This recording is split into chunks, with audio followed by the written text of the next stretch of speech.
Today on Six Sister Stuff, I'm sharing with you 10 3-ingredient desserts. So you loved our 3-ingredient dinners so much, I decided to make you 3-ingredient desserts. So if times are tough or you just need a dessert really fast, these desserts are perfect for you. So if you guys are ready, let's get cooking. All right, so the first recipe I'm making is pumpkin cookies. Now I love that you only need 3 ingredients. So you need a spice cake mix, and go ahead and dump the whole thing in. Next, you're gonna take just a can of pumpkin. Again, dump the whole thing in. Then just go ahead and mix it all together. Now it might take a minute or two for it to combine, but keep at it, it will mix. Then you're just gonna add 2 cups of your favorite chocolate chips. I love milk chocolate chips, but you can use dark chocolate chips too. Then just mix that until it is well combined. Now to make these cookies, I love using cookie scoops or even an ice cream scoop. It makes it so much easier, and they all are the same size. Now here's my secret. I usually put aside a few chocolate chips so I can put them on top so you can get the perfect cookie every time. All right, you're gonna bake them at 350 degrees for about 8 to 10 minutes whenever they are cooked on the bottom, and yeah, they're still a little soft. The next one is my skinny banana cookies. I love making these if I'm looking for a little bit healthier of a treat. So I have 2 bananas here that I'm just smashing with a fork.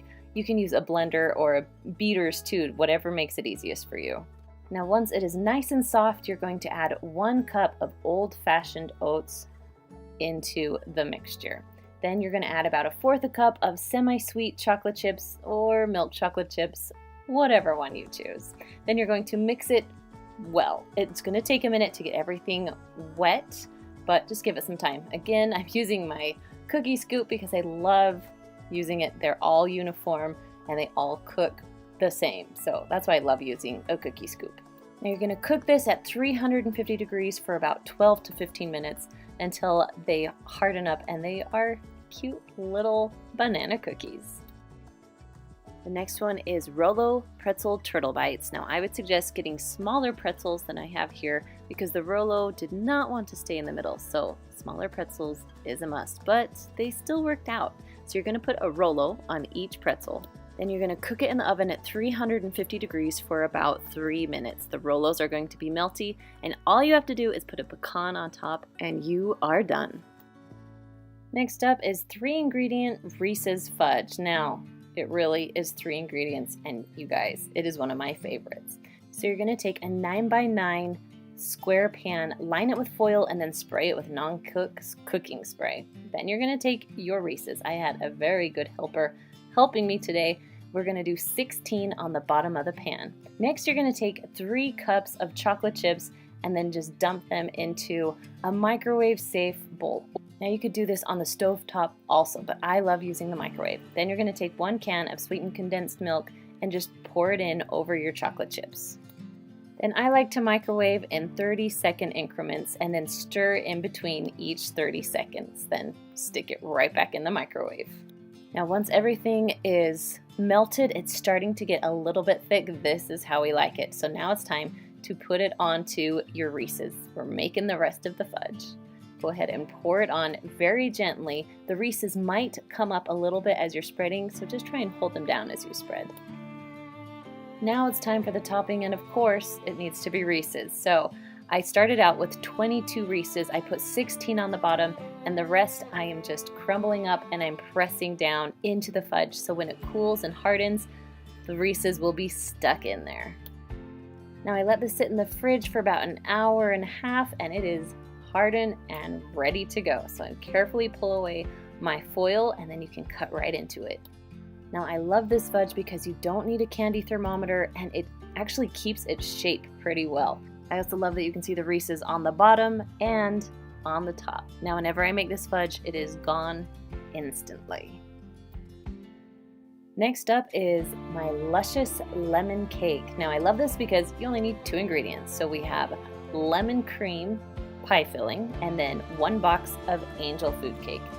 That simple. So you're going to dump the whole bag of your angel food cake into a bowl, and then you're going to just add in your lemon filling. Now I would suggest mixing very carefully at first because that cake mix will get all over. Once it's combined a little bit, then start using a whisk and it will make the job a little easier for you. Now I sprayed a 9x13 pan with non-stick cooking spray, and then you're just going to dump in the batter.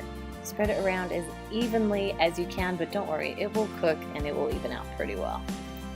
Now once it is pretty even, you're ready to bake it. You're going to bake it at 350 degrees for 20 minutes, and it really turns out perfect. This is angel food cake with a lemon into it. Oh, it's so good. I like to add a little bit of whipped cream and then some strawberries on top. All together, this thing tastes amazing. Next up is cookies and cream pretzels. Now you can use any pretzels for this. I found some cute little round ones, so I thought I would give those a try. So you're just going to melt some white chocolate. You can use white chocolate chips. You can use whatever you want, but I just did a little bit because I don't need a ton. This is a perfect after-school snack for my kids. So you're going to go ahead and dip your pretzels and then put them on lay out some foil, put them on the foil so they can dry. Then you're just going to add a little bit of crunched Oreos. It just gives it the perfect amount of flavor with the chocolate and the pretzels all together. It's so good. Next up is M&M Fudge. This is so simple because, again, only 3 ingredients. Now you're going to be on low medium heat. We're going to add 2 cups of semi-sweet chocolate chips and then just 1 14-ounce can of sweetened condensed milk right on top. Now as this starts to melt, you want to make sure that you keep stirring it because you don't want anything to burn onto the bottom of the stovetop.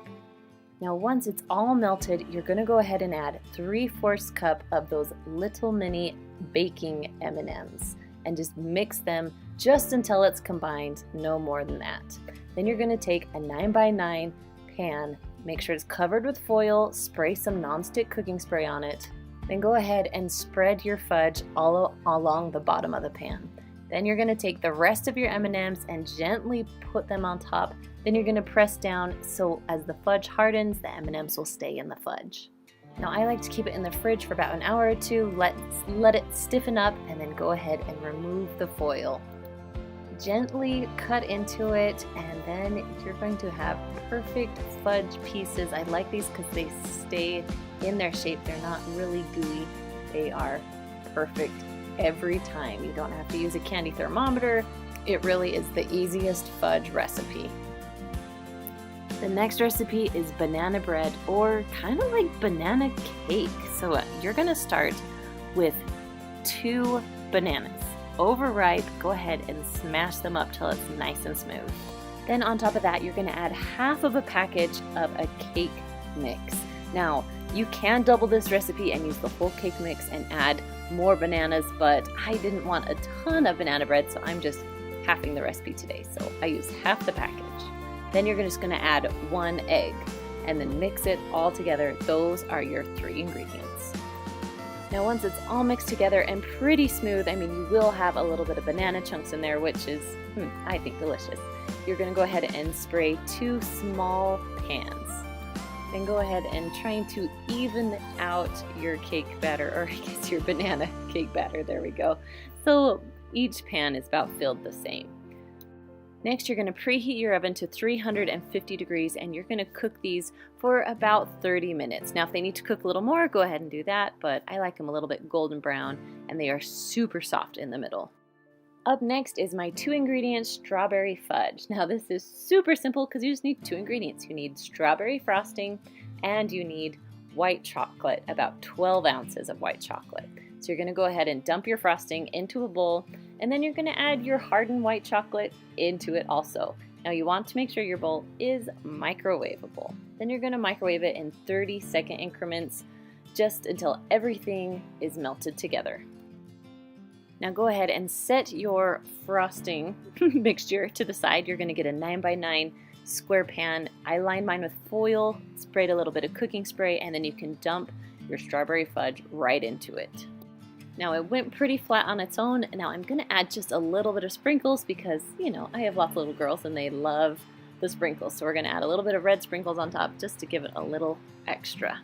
Now I stuck mine in the fridge for about an hour until it was nice and hardened. Then you can pull it out, pull off the foil, and it's time to cut.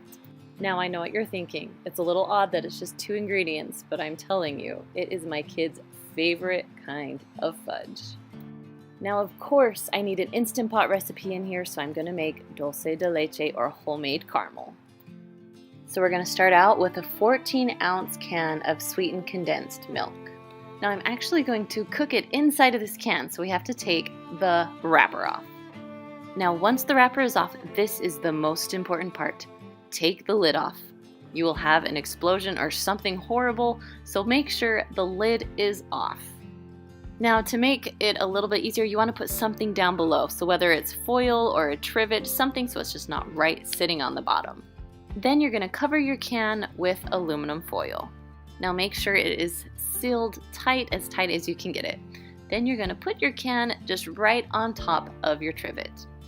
Next, you're going to fill up your pot until the water is about halfway up the can. Now, although it's hard to tell here, the water is filling up, and when I'm done filling it up, it's halfway up the can. So now you're going to put the lid on, make sure that it's really tight and sealed correctly, and you're going to turn the knob to sealing. Now, depending on which kind of Instant Pot you have, this Instant Pot has a pressure cook button, or if you have a different one, it could have a manual button, but we're going high pressure all the way up to 40 minutes. When the 40 minutes is up, go ahead and turn the knob for a quick release, and then take the lid off when all the pressure has released. Now you're going to want some sort of oven mitt to pull out your can. You can use your trivet, but for me it was easier just to use my oven mitt and pull it right out. Now for my favorite part, it's time to take the foil off of the can. Now if I would have known that it was this easy to make dulce de leche, I would have made it many, many years ago. Now the caramel or caramel is a little thick right now.